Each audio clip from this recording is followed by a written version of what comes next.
Shit. Recovery, obviously, when you're putting that amount of weight on your back and pulling that amount of weight, there's a lot of recovery that goes into it to make sure you're ready for your next session and ready for the comp. What do you do? I was lucky this time that we got hooked up with P3 out in Berwick, which is great.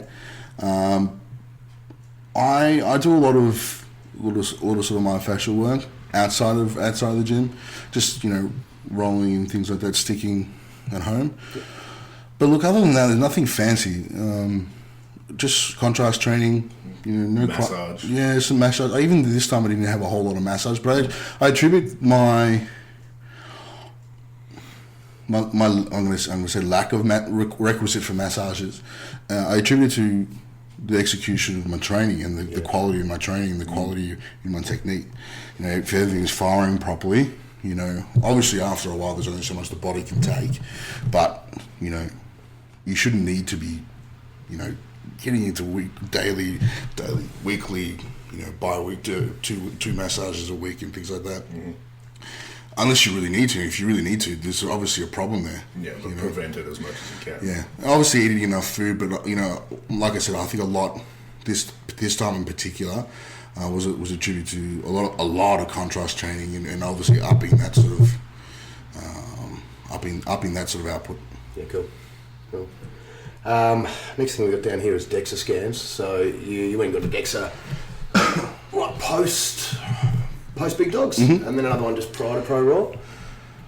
Is that right? Yes. So you're always kind of monitoring that level as well. You want to see the composition, the changes, make sure that what you're growing is quality. I mean, I've always the goal from when I came back, when Pat and I sat down, was that we're going to. Every time we compete, we're going to be a little bit bigger, a little bit leaner, a little bit more efficient, and that's from that aspect of things is what we've done. Yeah, and then the next time I compete, I've got a longer break, so I expect to be a little bit better, a little bit leaner, and more efficient again. Cool. And then every time that we compete again after that, that is the goal. On top of because that goes hand in hand with being a better lifter. Yeah, cool. The more muscle I have, the more weight by definition I should be able to lift. Right. So And also, it comes down to just also being somewhat healthy, because although what I'm doing getting ready to compete and competing on those days is far from healthy and highly, highly dangerous at times. We have a health mindset going into each prep. Yeah, and that you made a good point there. In the last couple of years, the focus has never been the next comp. Mm-hmm. Like obviously, you never want to look past a comp, and you're planning for a comp. But G's very realistic in that it's always like you want to do big things in a year. You want to do big things in 2 years, and you want to be healthy enough that in 2 years you can do that, rather than go balls out and crash at your first comp. Yeah. So you see so much of that as well, and that's what's the problem with our sport. You see guys come and go so quickly.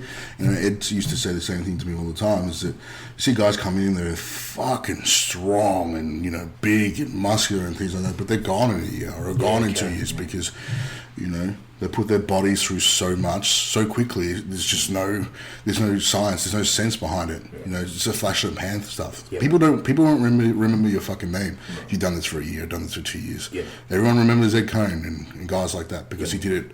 Backed it up. He backed it up over and over and over and over again, right? Yeah. So.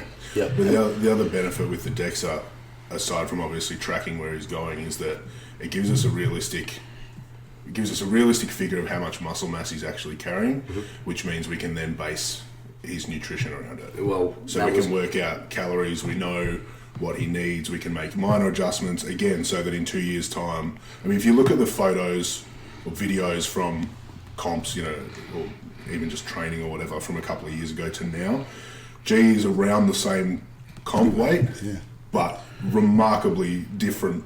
Yeah, like you would almost assume it was two different people. Like he's a hell of a lot more muscular now, and looks a hell of a lot more athletic, even though his weight hasn't necessarily changed. I mean, it changes through the off season, of course, but again, minor changes yield big results in the end. Yeah. So